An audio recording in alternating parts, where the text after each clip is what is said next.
Detective James Carter's vacation in Hong Kong wasn't going as planned. The LAPD detective had envisioned beaches, parties, and relaxation, but instead found himself trailing behind his friend Chief Inspector Lee through crowded streets and local markets.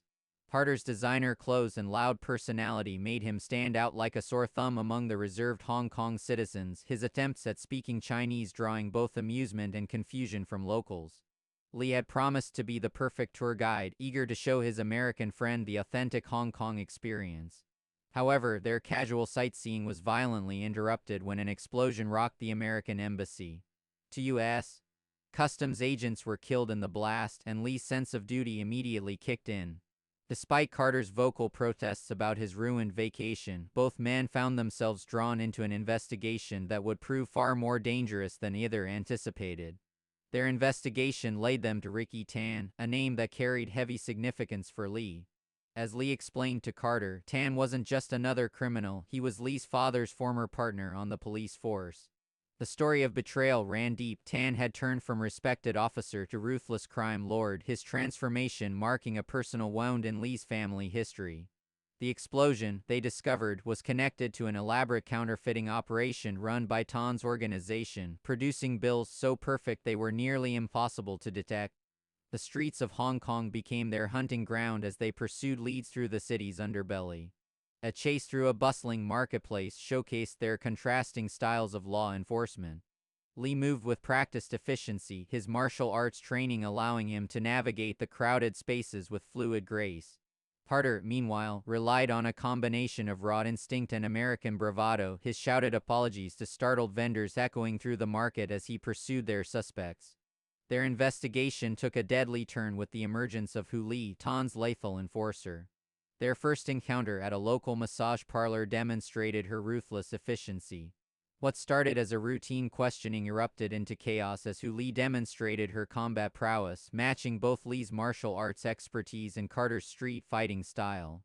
The confrontation spilled out onto a bamboo scaffold clinging to a high-rise building, creating a deadly dance dozens of stories above the street. The fight became legendary among local witnesses, two cops from opposite sides of the world battling a female assassin who seemed to defy gravity itself. The investigation led Carter and Lee back to American soil, where the familiar streets of Los Angeles held unfamiliar dangers. Their pursuit of Ricky Tan's organization revealed a connection to Stephen Rain, a powerful American businessman whose legitimate empire served as a perfect facade for international crime. Rain's newest venture, the Red Dragon casino chain, caught their attention when unusual financial patterns emerged. While Carter felt more confident on his home turf, Lee found himself adapting to American police procedures. The partners discovered that each Red Dragon restaurant in Los Angeles served as a distribution point for the counterfeit money, with the operation's sophistication far exceeding their initial estimates. The money wasn't just being moved, it was being integrated into the legitimate economy through an intricate network of businesses and corrupt officials. Their investigation drew them to the glittering desert oasis of Las Vegas, where Carter's cousin Kenny provided crucial insights into the city's criminal underbelly. Kenny's connections in the casino world opened doors, but also exposed them to greater danger. It was here they encountered Isabella Molina, a U.S. Secret Service agent whose involvement complicated both the case and Carter's emotions.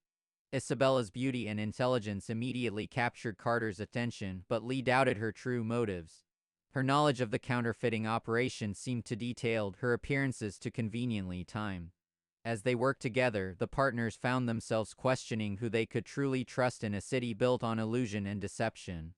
The Red Dragon Casino became the focal point of their investigation. Behind its glittering facade and promises of luxury lay a scheme that threatened to destabilize international currencies.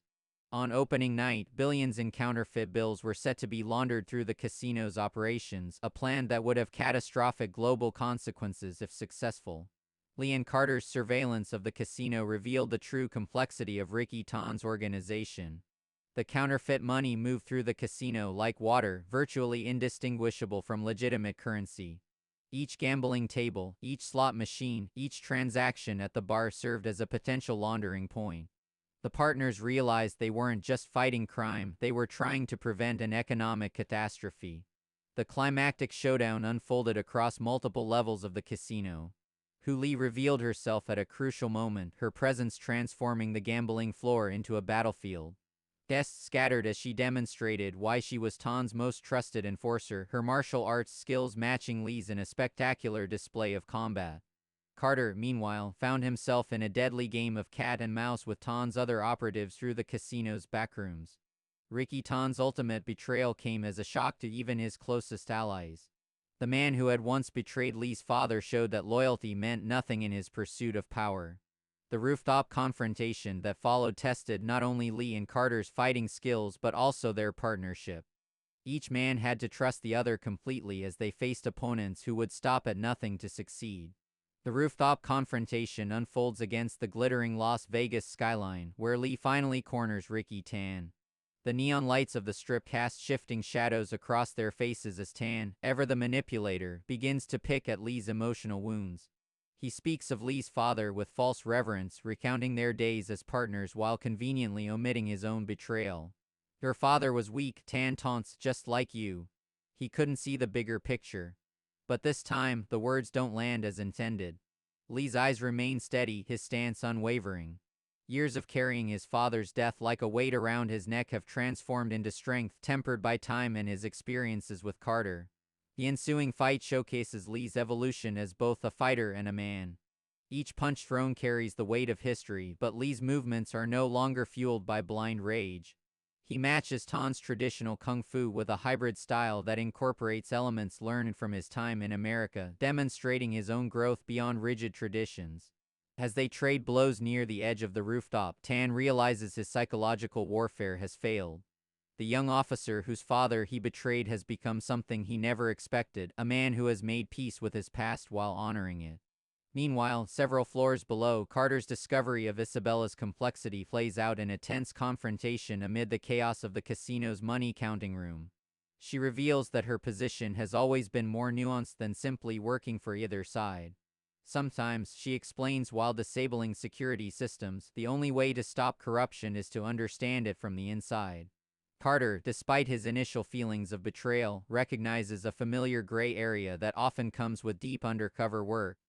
Their interaction is interrupted by Hu Li's arrival with a team of armed enforcers, forcing them to work together despite their complicated dynamic. The climactic sequence erupts when Hu Li triggers explosive charges planted throughout the casino's upper floors. The blast creates a chain reaction, sending shockwaves through the building's structure. Li and Tan's rooftop battle is suddenly complicated by falling debris and unstable footing. Their victory ripples through both Chinese and American law enforcement communities, with commendations coming from the highest levels of both governments. Yet beneath the comedy lies a deeper understanding between them. They've transcended their roles as reluctant partners to become true friends. Their cultural difference is now a source of strength rather than friction. This bond is further cemented as they discuss their next assignments.